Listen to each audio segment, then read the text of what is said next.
ইউক্রেনের রাজধানী কিয়েভে series drone হামলা চালিয়েছে রুশ বাহিনী। মঙ্গলবার সকালে এই হামলা চালানো হয়। কিয়েভের মেয়র ভিতালি ক্লিটসকো বার্তা সংস্থা রয়টার্সকে এ তথ্য নিশ্চিত করেছেন। এছাড়া মেয়র ভিতালি সামাজিক যোগাযোগ মাধ্যম টেলিগ্রামেও এই হামলা নিয়ে পোস্ট দিয়েছেন। টেলিগ্রামে ভিতালি লিখেছেন, রাজধানীতে ইউএভি ড্রোন হামলা অব্যাহত রয়েছে।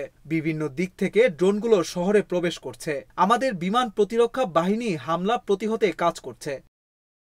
রুশ বাহিনীর এই সিরিজ হামলায় কিয়েভের কি পরিমাণ ক্ষয়ক্ষতি হয়েছে কিংবা কতজন হতাহত হয়েছে তা এখনো জানা যায়নি।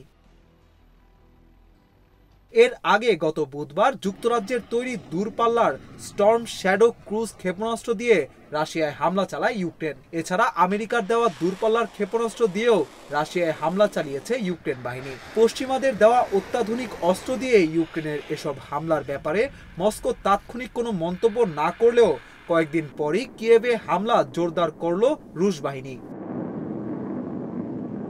2022 সালের ফেব্রুয়ারিতে ইউক্রেনে যুদ্ধ শুরু করে রাশিয়া। আর শুরু থেকেই এ যুদ্ধে ইউক্রেনের পাশে দাঁড়িয়েছে ন্যাটোভুক্ত দেশসহ খোদ আমেরিকা। কোটি কোটি ডলারের সামরিক সহায়তা দিয়েছে। 2 বছরের বেশি সময় ধরে চলা এ যুদ্ধে এখন পর্যন্ত 70,000-এর বেশি রুশ সেনা নিহত হয়েছে বলে ব্রিটিশ সংবাদ মাধ্যম বিবিসির এক প্রতিবেদনে দাবি করা হয়েছে। এছাড়া ইউক্রেনীয় নিহত হয়েছে লাখের বেশি।